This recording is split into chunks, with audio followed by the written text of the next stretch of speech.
Well, greetings again. This is Dr. Bill Wyatt with the American Orthodontic Society, and I have a real interest in this artificial intelligence. It is absolutely fantastic in what it can do and how it's going to change many things that we do.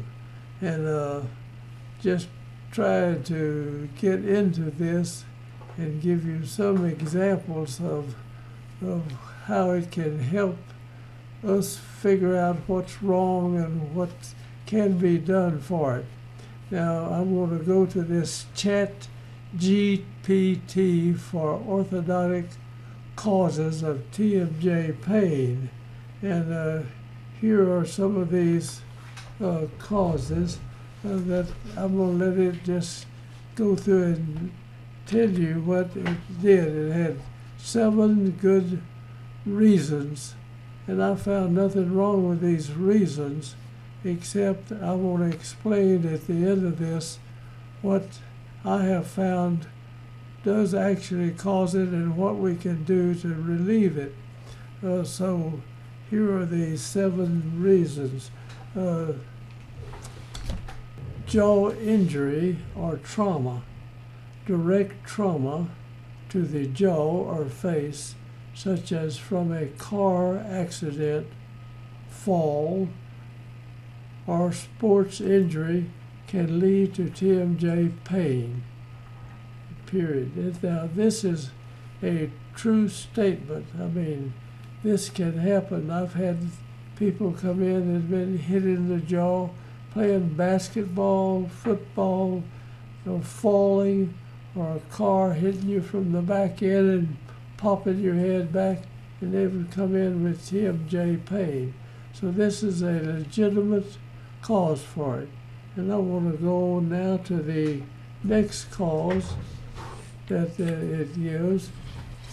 Teeth grinding and clenching, habitual grinding or clenching of the teeth during sleep can strain the TMJ surrounding muscles, leading to the pain. And this is a fact. We have people who are under stress and strain, and they grind their teeth and press down, and this causes the condyle to press the disc hard, and sometimes if you just hold it there, the disc doesn't get properly fed, and the disc itself will deteriorate or get sore or inflamed, and this can definitely cause the TMJ pain.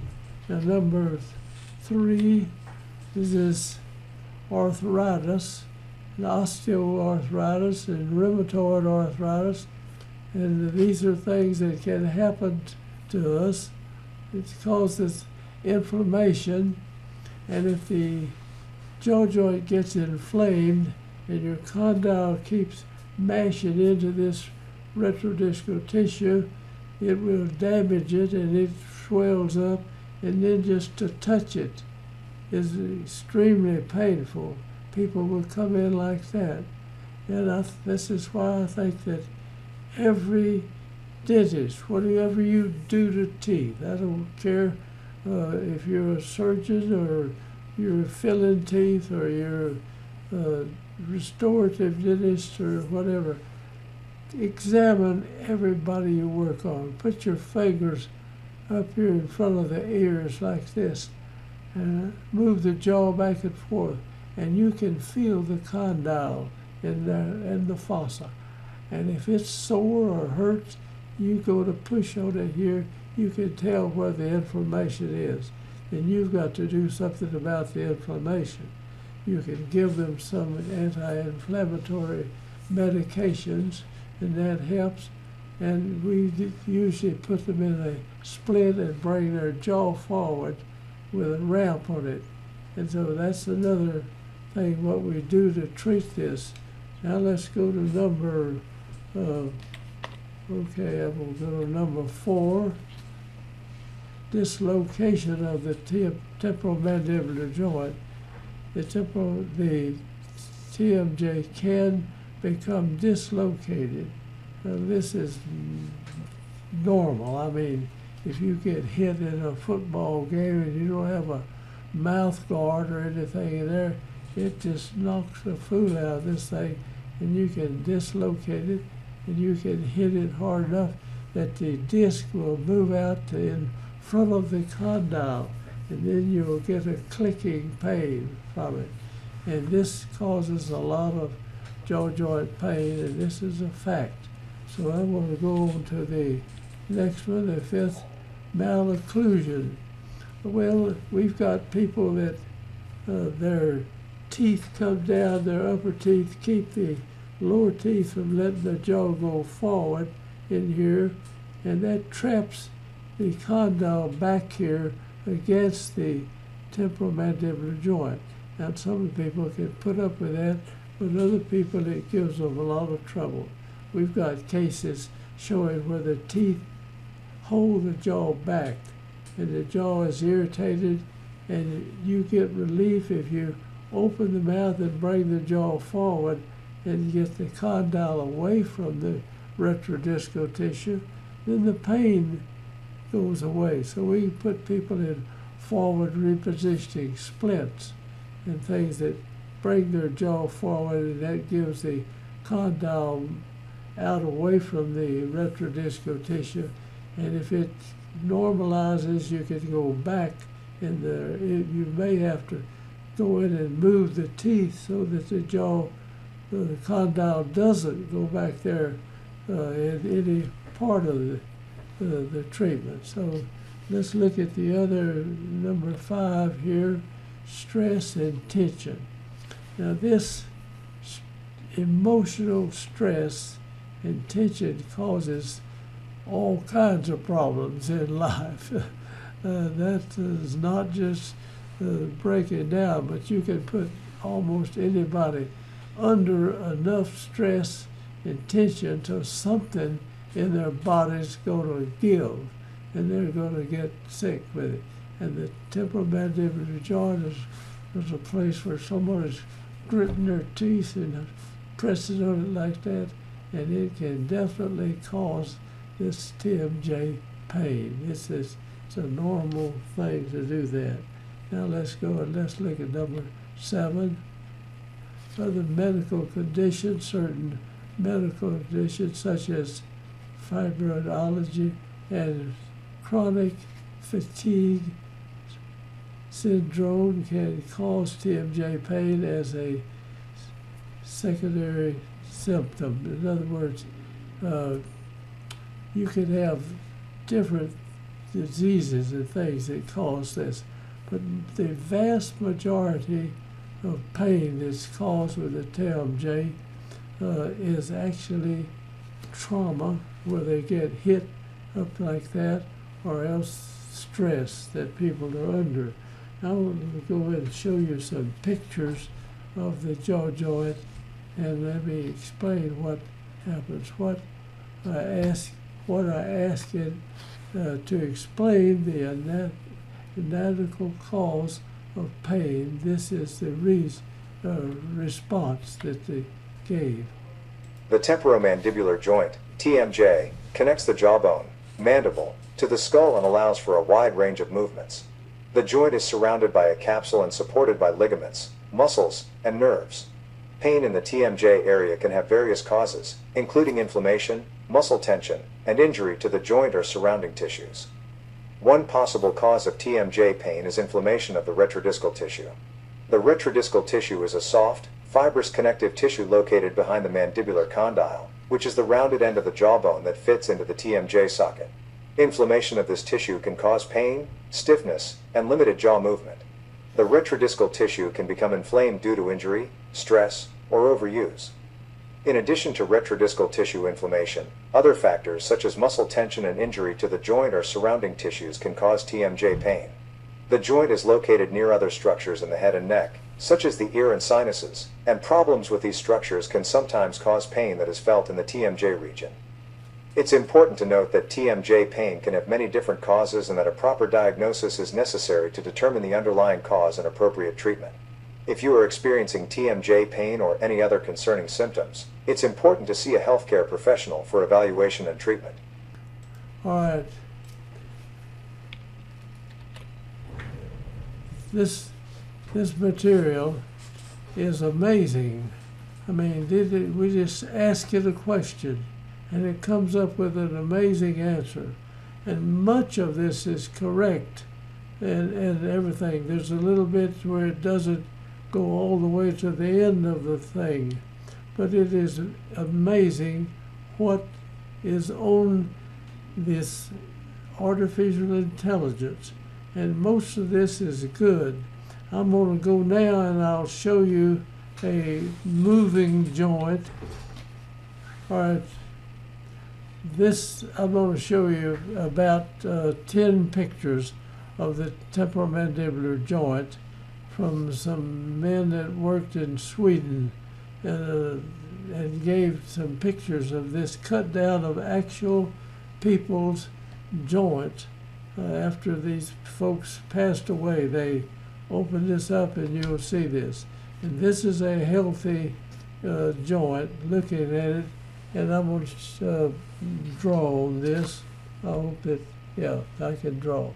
This is the condyle now. It's fitting right in here. And this is the fossa part of it. And this is this retrodiscal tissue that is highly vascular. Now this tissue does an amazing job. The disc that fits, and this is the disc, it fits in here, has no nerve endings, no nerves in it, and no blood vessels to feed and take care of this. And the retrodiscal tissue, which is highly vascular, feeds the disc and it squeezes into the upper and lower jaw joint space. And that's what takes care of feeding and taking care of this disc in here. And as the jaw moves forward, I'll click for the next view. We're coming sliding down. Now the condyle's going to come on over here. This disc is going to follow that. It's got ligaments, and there's a upper joint space and a lower joint space. And the liquid which lubricates this comes out of this retrodiscal tissue back here. Now, if you get a blow in here, I don't care where it comes from. If you damage this, you get hit in the jaw.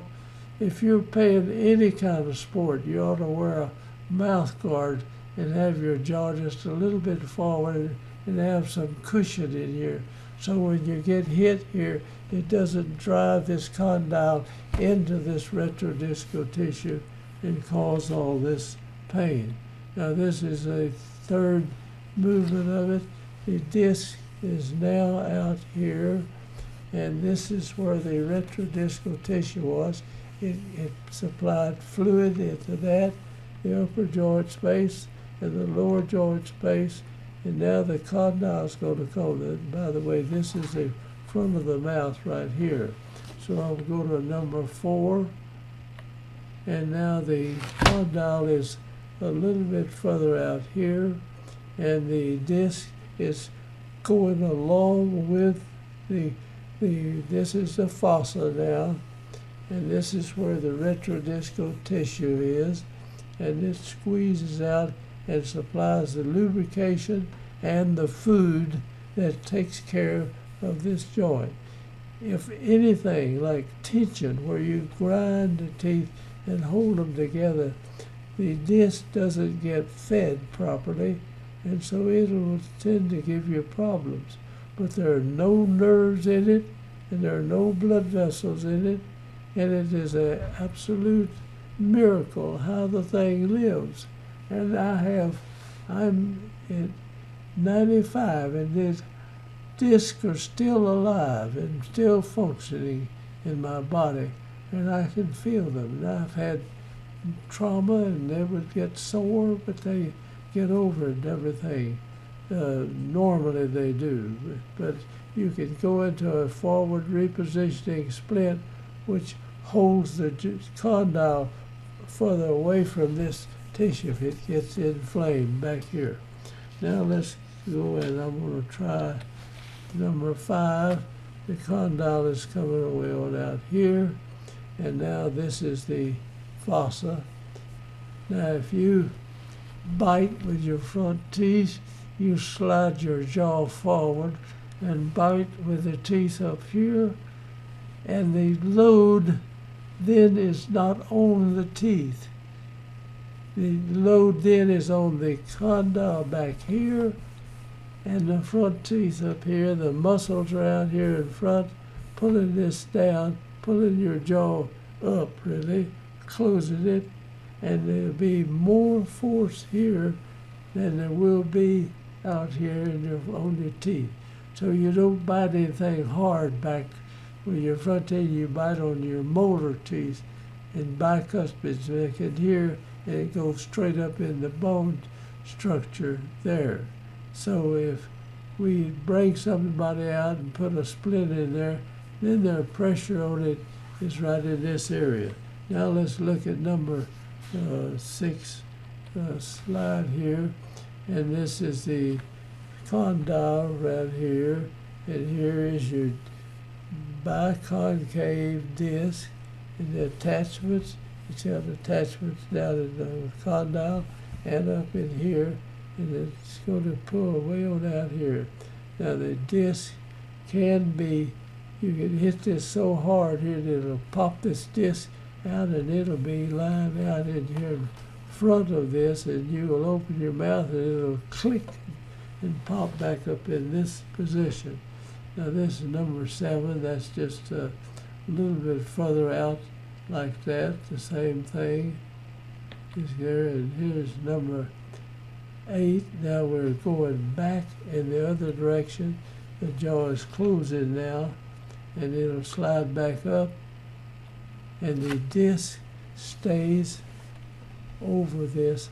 A lot of the reason is this is a biconcave dense connective tissue, and it stays on just by the fact that it's thin here and it stays with it, and it's being held on by ligaments back here, and it has things out in front. It's a miracle how this thing works.